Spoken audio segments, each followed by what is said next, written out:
اور ہر 1000 کے ساتھ 1000 مزید بھیجے گا۔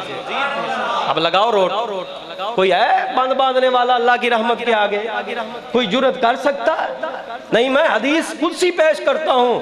حضور علیہ السلام فرماتے ہیں اللہ رب العزت کا ارشاد ہے، اگر کوئی یہ کہہ رہا ہے کہ فلاں کی بخشش تو رب نے کرنی نہیں ہے، اسے رب کا پیغام یہ پہنچا دو کہ رب یہ فرما رہا اس کے بارے میں جس کے بارے میں تو نے کہا تھا کہ فلاں کی بخشش نہیں ہو سکتی ہے، اسے تو رب نے بخش دیا ہے، تو اپنی خیر بنا دو۔ تیری جرت کیسے ہوئی کہ تو یہ کہہ دے کہ فلاں کی بخشش نہیں ہوگی؟ وہ جب چاہے، جس کو چاہے، جس وقت چاہے، جس طرح کی مغفرت چاہے اسے عطا کر۔ مالک کی مرضی ہے بھائی، کوئی رکاوٹ اس کی رحمت کے آگے بننے کی کوشش نہ کرے، نہ کر سکتا ہے۔ وحدہ لا شریک لہ۔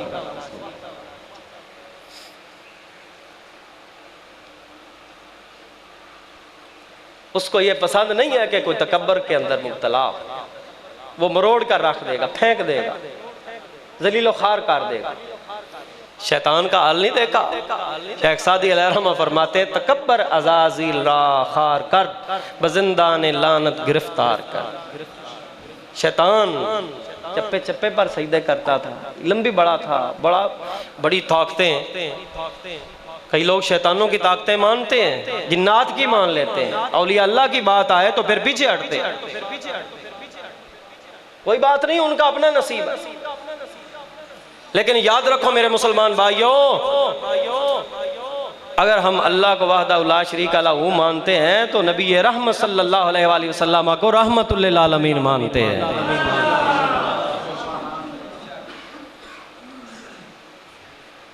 اب اللہ کی مرضی، اب مالک نے کیا فرمایا ذرا قرآن سنو ایمان کی تازگی کے لیے۔ اللہ رب العزت نے ارشاد فرمایا وَلَوْ أَنَّهُمْ إِذْ ظَلَمُوا أَنفُسَهُمْ جَاءُوكَ فَاسْتَغْفَرُوا اللَّهَ وَاسْتَغْفَرَ لَهُمُ الرَّسُولُ لَوَجَدُوا اللَّهَ تَوَّابًا رَحِيمًا۔ اگر بالفرض وہ لوگ اپنی جانوں پر ظلم کر لیں، پھر ضمیر ملامت کرے، پشیمان ہو اپنے کیے پر، توبہ تائب ہونا چاہتے ہوں، استغفار کرنا چاہتے ہوں، بخشش کے طلبگار بن رہے ہوں، رب کے حضور اپنے آپ کو حاضر کر کے اللہ رب العزت سے مغفرت کا پروانہ حاصل کرنا چاہتے ہوں، تو فرمایا جاؤک، بخشنا میں نے ہے پر آئے میرے نبی کے دروازے پر۔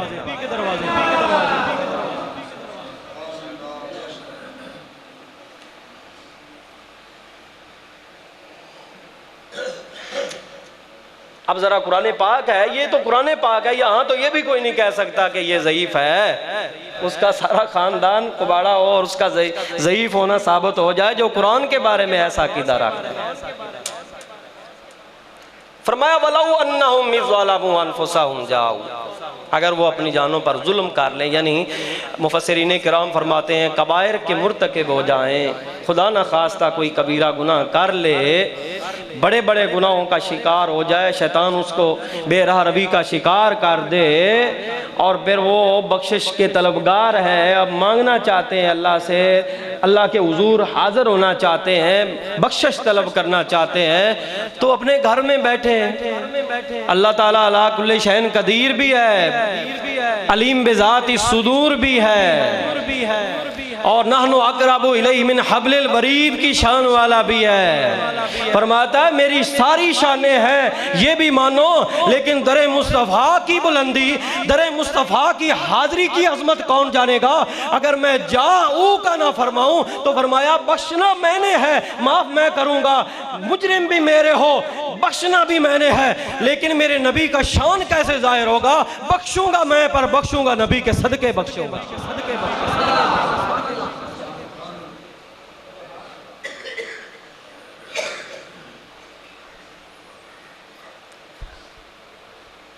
حضرت امام بصیری علیہ السلام قصیدہ بردہ کے مصنف صاحب قصیدہ بردہ، پتہ ہے تمہیں اسے؟ بردہ میں نہ چدر ہوتی ہے، قصیدہ میں نہ اشعار کا مجموعہ، اور بردہ میں نہ چدر ہوتی ہے، کہ ایسا اشعار کا مجموعہ کہ جس پر چدر کا تحفہ پایا تھا تو وہ بن گیا قصیدہ بردہ۔ علماء، ہاں جی چدر والا کا مطلب یہی نا. اچھا وہ یہ ہے کہ علماء دیابنہ کے ایک بہت بڑے نام ہیں اشرف علی تھانوی صاحب، انہوں نے اپنی کتاب میں لکھا ہے قصیدہ ہی تھا بردہ اس وقت بنا جب نبی نے اپنی شان کے اشعار سن کر بصیری کو اپنی مزمل والی چادر کا تحفہ عطا فرمایا.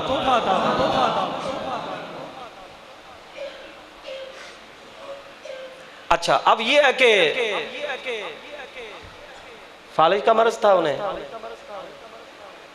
اشعار وہ ان کا طریقہ کار تھا کہ وہ وڈیروں کے، امراء کے، وزراء کے، بادشاہوں کی شان میں شعر لکھتے تھے. پہلے یہ رواج ہوا کرتا تھا کہ شاعر حضرات شاعری سیکھتے اور اچھے نظم و نسق پر شعروں کو وزن اچھا رکھ کر علم عروض کے بڑے ماہر ہوتے تھے اور اچھی شعر لکھ کر بادشاہوں کے قصیدے ان کی بارگاہ میں پیش کرتے تھے، اور جب ان کو پڑھا جاتا بادشاہوں کے حضور تو وہ خوش ہوتے، انعامات سے نوازتے، جواہرات دیتے، سونا چاندی دیتے. تو یہ کاروبار تھا ان کا.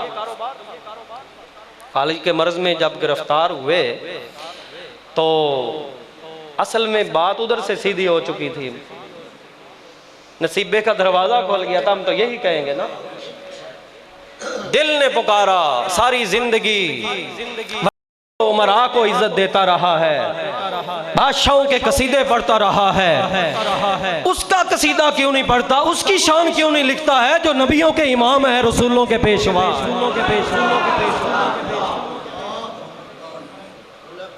آئے ہائے تو لکھنا شروع کر دیا. مولا یا صلی و سلم دائما ابدا علی حبیبک خیر الخلق کلہم یا اکرم الخلق مالی من الوذ بہ یا اکرم الخلق مالی من الوذ بہ سواک عند حلول الحادث الامم. اے ساری مخلوق سے عزت والے، اے ساری مخلوق سے عزت والے. آج کچھ عام کہتے ہیں نہیں نبی کو بہت زیادہ عزت نہیں دینی چاہیے، آدھے ابے نو تو بڑیاں عزت دینا ہے. نلائق بے حیا اس وقت شرم نہیں آتی جب اپنے خاندان کی بڑائی کی باری آتی ہے تو پھر پتہ نہیں زمین و آسمان کے کلابے ملاتا ہے. سنی نبی کا ذکر کر دیں، نبی پاک صلی اللہ علیہ وسلم کے لیے عظمت کا اعلان کر دے تو پھر بڑی تکلیف شروع ہو جاتی ہے.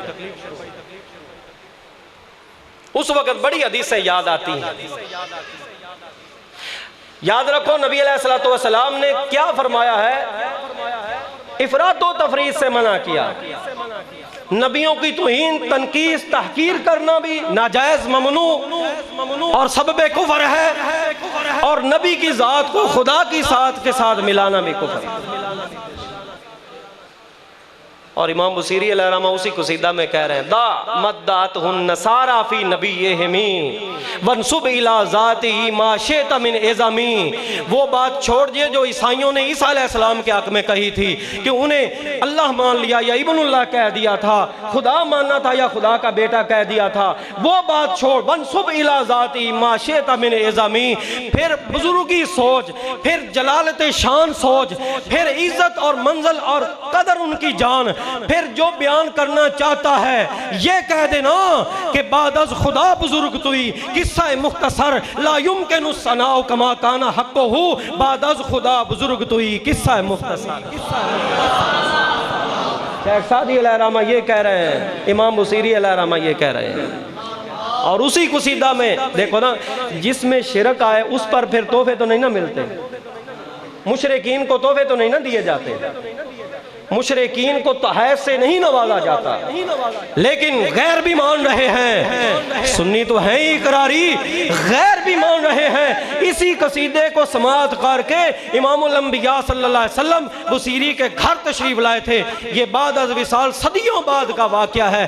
ہاتھ پھیر کر فالج والا مرض بھی دور کر دیا ہے، اور جاتے وقت اپنے نعت خان کو اپنی مزمل والی چادر کا تحفہ بھی دیا۔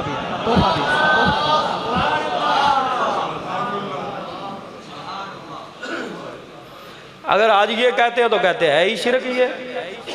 اور مشرکین کو تحائف نہیں دیا جاتے، مشرکین کے لیے مذمت ہے، مذمت ہے۔ ان الشرک لظلم عظیم، قرآن فرماتا ہے شرک بہت بڑا ظلم ہے، بہت بڑا ظلم ہے، اپنے اوپر ظلم ہے۔ کیوں؟ ہے جو شرک غیر اللہ کی طرف عبادت کے لیے بڑھنا شرک ہے، اور یہ شرک جو ہے یہ سارے ظلموں سے بڑا ظلم ہے۔ اور شرک کی معافی بھی ان اللہ لا یغفر ان یشرک بہ و یغفر ما دون ذلک لمن یشاء، اللہ تعالیٰ شرک نہیں بخشے گا۔